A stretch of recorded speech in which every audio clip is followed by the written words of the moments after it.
Welcome to the Empower Women in Menopause podcast with your girl, Trudy German.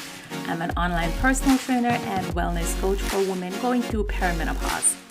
Over here, we talk about all things perimenopausal, menopausal, and postmenopausal, and how to thrive through this transition. We speak openly and candidly about what going through this change really consists of, the good, the bad, the ugly, and we also dismiss a lot of the myths or all the myths and talk about how this change affects you mentally, emotionally, physically, and professionally. So let's get into this week's episode. Hello. If you've been listening before, you know I'm always smiling. I'm always laughing. How you doing? So it's evening this time. I won't say good morning, but I'll say good evening. I'm recording this on a beautiful sunny day in Toronto. This podcast is actually going to go out the same day it's being recorded. Hey. I told y'all I'm really coming back. I have a lot of episodes I plan on dropping this summer. Some of them I should have dropped earlier so I could have helped you ladies get your quote-unquote summer fine, summer body ready. But I'm not an advocate of those, on big your back, summer body, summer ready. Because I'm like, why are we getting ready only for the summer? Like, I want you to stay fly all year round. I want you to be sexy and vivacious. Anyway, welcome, Trudy here. And today I am going to talk about 5 things you need to do to lose belly fat. 5 things you need to do to get rid of belly fat and keep it off.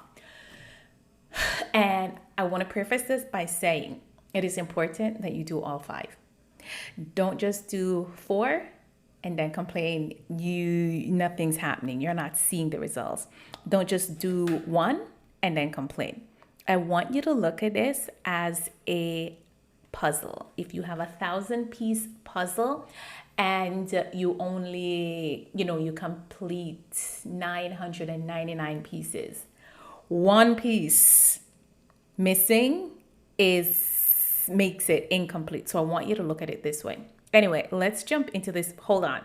First, something I need from you, something I'm asking. I'm getting very bold these days. I've been doing a lot of inner work to be specific and ask for what I want and say what I want. I definitely want this podcast to reach more women, to help more women, because I feel enough of us aren't educated enough or know enough about menopause, perimenopause, what's going on, so we feel lost.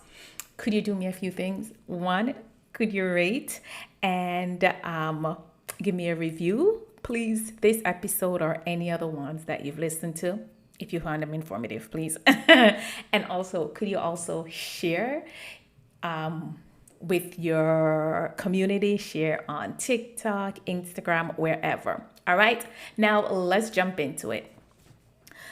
So as a perimenopausal coach who specializes in, of course, helping perimenopausal women, one of the number 1 things women come to me, their biggest complaint is belly fat, and they want to know what to do to lose it.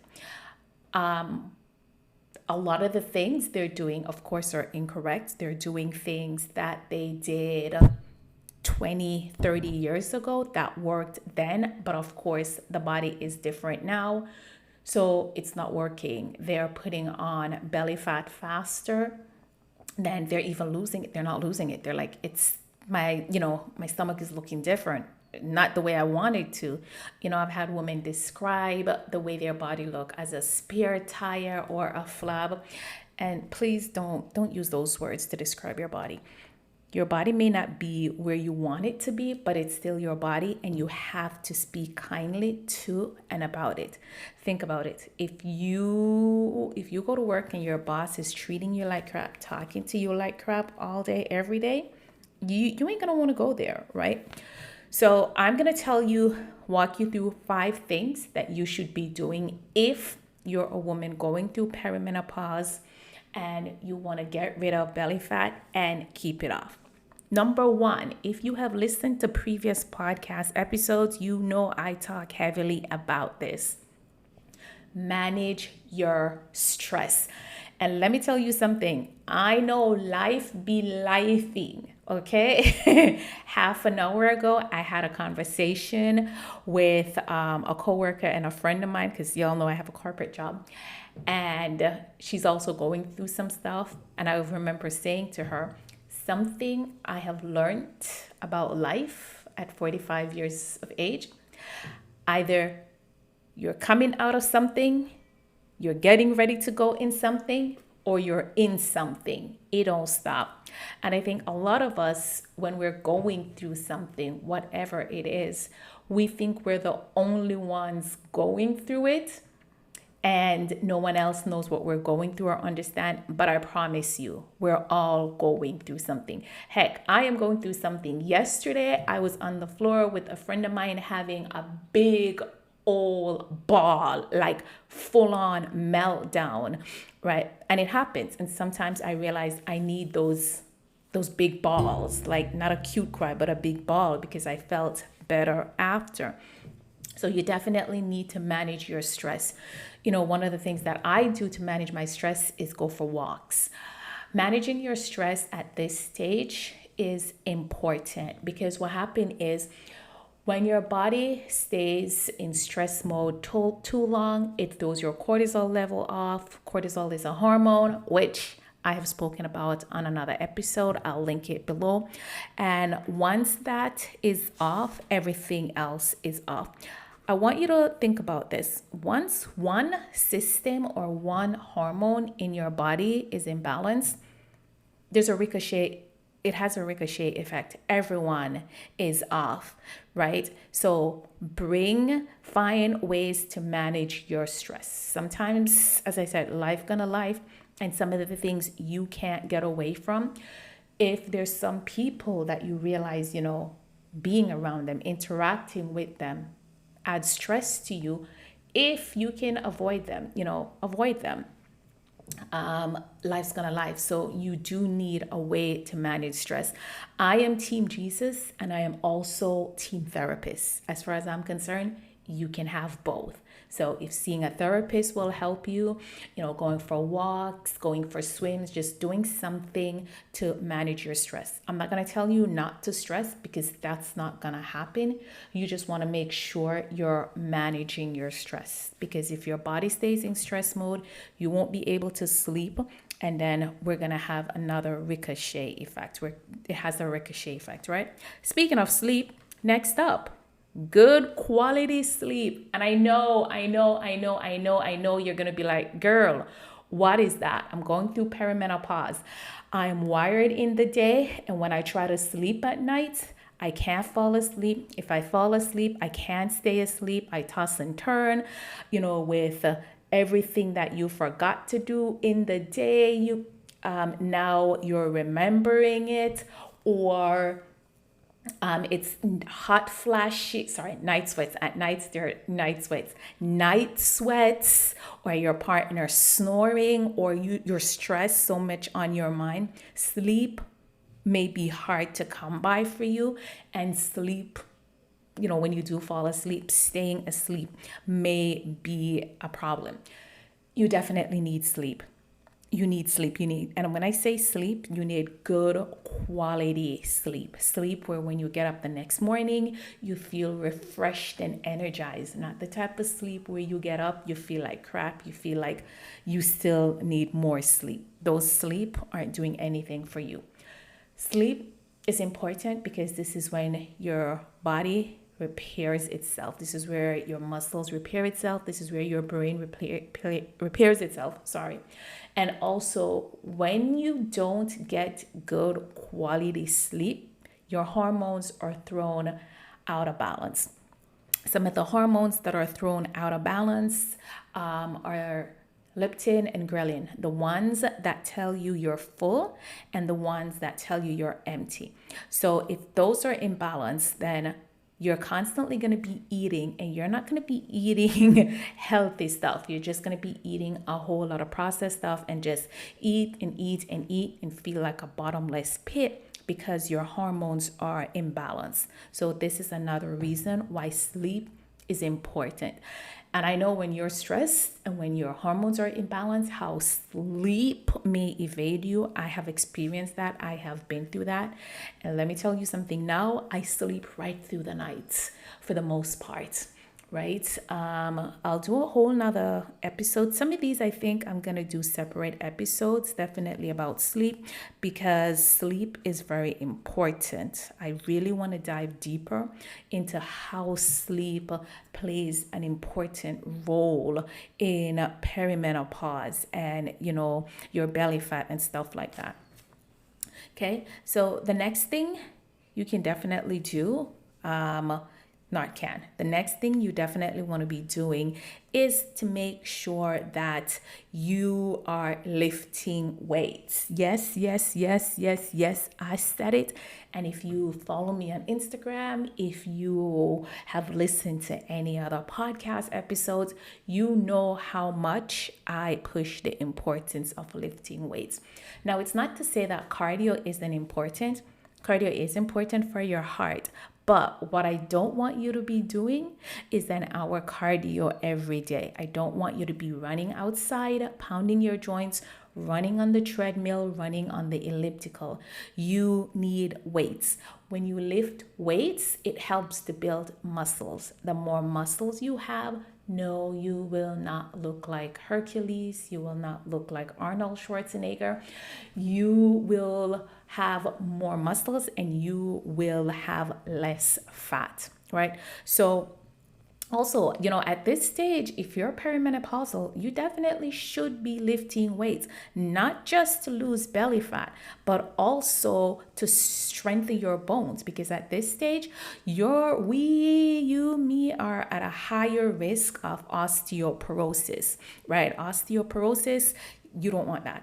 Or also, the more mature, I like to call it, we get, the more at risk we are of fractures. When you lift weights, your bones, your tendons, all of those things are stronger. And if you should experience a fall, you recover faster. So you would definitely want to be lifting heavier weights. And heavier weights, please, I'm not talking about like weights that they use in some of these group classes. I won't call their names, but a lot of these gyms, boot camp style gyms, you need heavier weights. Nothing's wrong with starting at like 5 pounds, 10 pounds, but you need to increase them because your muscles need more stimulant, and the more stimulant it receives, the stronger it becomes, the stronger you become, the heavier you can lift. And once again, no, you will not look like Arnold Schwarzenegger, or you will not look like a man. That will definitely help. Another reason you want to be adding weights at this stage is because you're perimenopausal. So that means that estrogen is dropping. The less estrogen you have, the more fat you're going to start storing because you're losing muscles, right? The older we get, we're losing muscles. That muscles is turning into fat. So how do we combat that? We lift weights, okay? And as I said, no, you will not look like a man when you do that. Hey, I know you're here listening to the podcast and I appreciate you, but you may be listening and maybe thinking you don't want to wait an entire week for another episode to drop. So for that, you can definitely follow me over on the gram and TikTok at Train with Trudy, because I do share tips on a daily basis over there. So Instagram and TikTok, Train with Trudy, TRUDIE. Come on over, hit the follow button.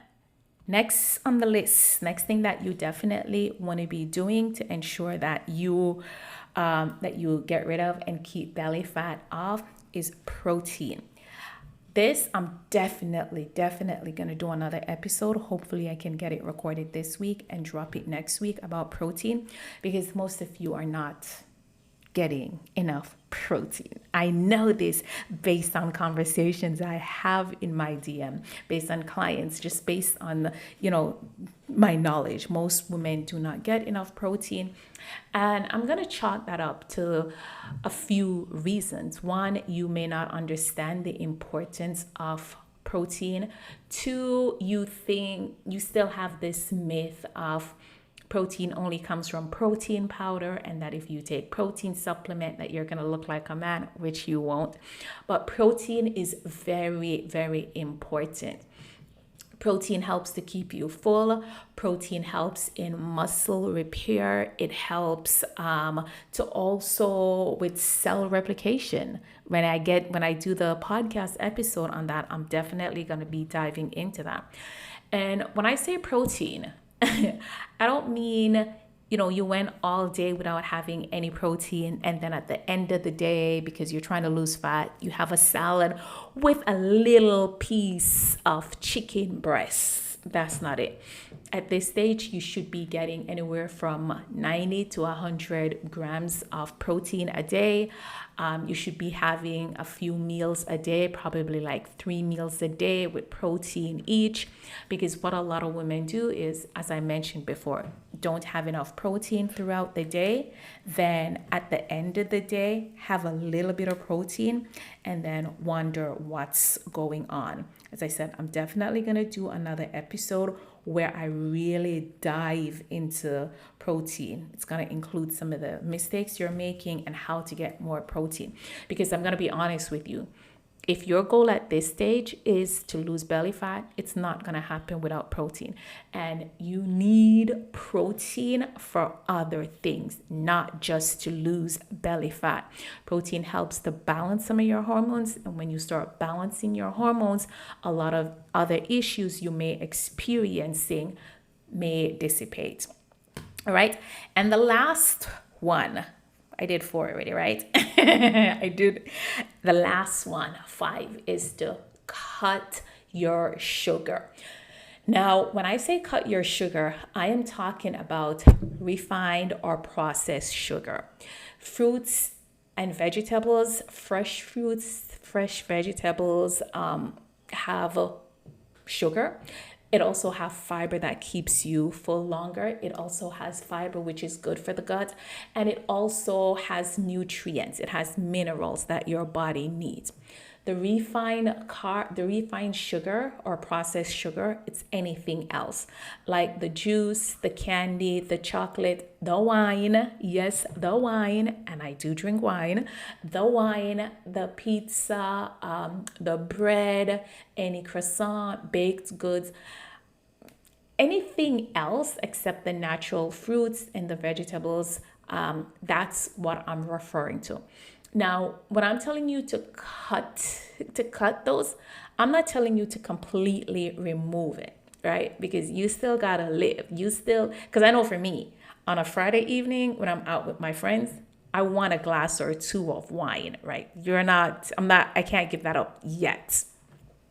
And sometimes, depending on where I am, I may have a slice of pizza, or I may have a slice of cake, depending on the occasion. But what I want you to do is I want you to start cutting your sugar. Let's start you off with by even half. And one of the reasons why cutting sugar is so hard, it's because you're probably consuming too much of it. I read a study. I'm in Canada, but Canadians here, we don't keep good stats on those things. But I read a stat from the US where it stated that the average American consumes, so whether this is eating or drinking, consumes 22 teaspoons of sugar per day. 22 teaspoons of sugar a day is a lot of sugar, right? And the thing with sugar is the more of it you consume, the more you want, right?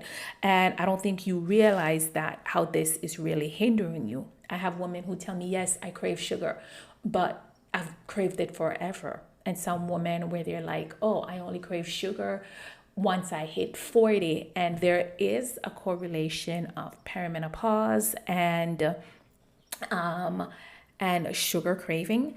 And I know for a fact that once you can cut your sugar, and I'm not talking about binge and then starving yourself from not having it. You see it, you want it, and you can't have it because you don't. You like you're depriving yourself. That's not what I'm talking about. I want you to get to the point where you can see it, you have a little of it, and that's it. You're satisfied, right? So I'm going to tell you some of the reasons why you should sugar isn't really good for you. So of course, if you didn't know this, it can also age you, right? Sugar has absolutely no nutritional value. Once again, I am speaking about processed sugar. I am speaking about the refined sugar. It has absolutely no nutritional value.